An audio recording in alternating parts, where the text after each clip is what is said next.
Playdate is a new action comedy starring Kevin James and Alan Ritchson.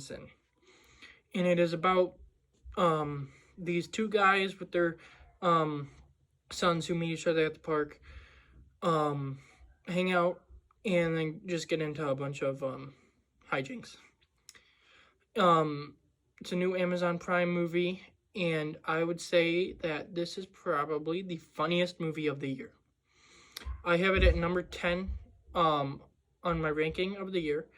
There's only one movie coming out the rest of the year that I can see getting close to knocking off. Maybe two. There might be two. But it was amazing. I watched it with my brother, and we were laughing like the whole time.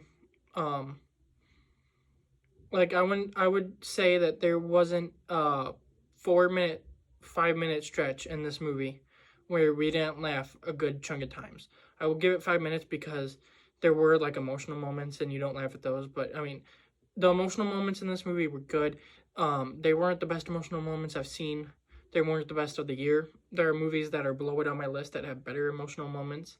But I think that the emotional moments were good enough. But it was like really freaking funny. The action is pretty fun. Obviously, it's like a PG-13 action movie, so you can see people get shot, but there's like no blood. But it was such a fun time. And the funny thing is, me and my brother got done with it, and then when we were done, like we went to see anyway, my mom and my sister were watching the movie and we're almost done with it when we got done with it. So like we walked down and saw they were watching it and we were just like, oh my god. That was funny. But I mean, it's a plot that we've seen before. This guy used to be like in the army and stuff, blah blah blah. Like all that type of stuff. It does have some like new stuff to it. Like Alan Ritchson's character was in the army. He is this like tough macho man, but he isn't as like much of like a tough guy as you would think. He actually doesn't like some of the stuff, like he's just kind of like average at it, which it was like funny. But like it was just such a good movie. Kevin James is really good at like comedy, obviously, and I think that he sells like everything that he needs to do in this movie. He doesn't really do any of the action stuff. That's Alan, but I think that what Kevin James does is good. And his kid, who is played by the kid who played young Chuck in The Life of Chuck, he was fine. I wouldn't say he was anything great. I think that in Life of Chuck, he was definitely like a really good part of it. In this, he was more or less just like he was decent. The other kid, CJ,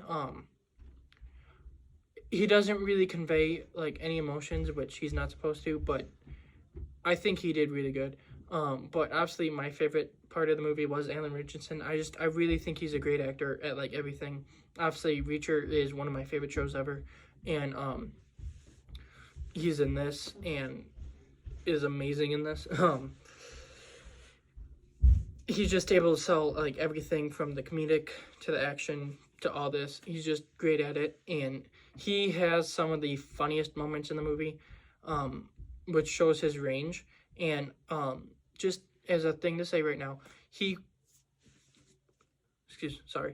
would be a perfect Batman. Now I already know that James Gunn talked about it and it's not happening, blah blah blah, but they could just be throwing us off. He needs to be Batman. Until it is like permanently announced that he's not going to be playing Batman, he needs to be Batman. Isla Fisher shows up in like a really funny part too for a little bit. She's part of like the mom mafia, which is it was so stupid but so funny. And like there's a car chase that she's involved in, and like the way her and Alan like act in that scene is hilarious, like awesome. She's gonna be in Now You See Me 3 tomorrow actually, so look at that. Alan Tudyk plays a bad guy. He shows up like late into the movie and isn't in that many scenes, but every time he shows up in a movie, he's always just pretty good, and this isn't different. He wasn't a big part of it, but the part he was a part of was great. I think that's about all the actors that I know in it. Oh, that's right. Paul Walter Hauser, who was Mole Man in Fantastic Four First Steps, he was in Inside Out 2 last year. He was in The Naked Gun this year. He was in it, not a big part again, but his part was fine. He wasn't the worst, but he was funny and fine, and he brought some humor. The director, Luke Greenfield, has directed movies like Something Borrowed, which is like a movie that I've watched with my mom a little bit. I like that movie. He's directed The Animal with Rob Schneider, which I wasn't the biggest fan of. He's directed The Girl Next Door, which I haven't seen, but I know that's like one of the big like teen comedies from like the early 2000s. It also made like an appearance in this movie. It was on the TV, so it was like Silence of the Lambs and everything. This movie had a good chunk of like mentions of other movies. There was a scene at the end where Alan and Kevin are taken by the bad guys, and like there's a guy pointing a gun at him, and Alan like headbutts the guy, and he's like, and he tells Kevin to run, and he's like, "Run, Forrest, run!" That was one of the funniest moments in the movie, I would say. That was awesome. He was so great in this movie. Like everyone in the cast was great. Oh, the girl who plays Kevin James's wife, Sarah Chalk, I think that's her name. Yeah, Sarah Chalk, was in Psych 2 a couple years ago, which is the second movie of Psych, which is a TV show that got like 3 movies. She was in it. She was fine. She didn't have as many scenes as I would have thought, and but it was still good.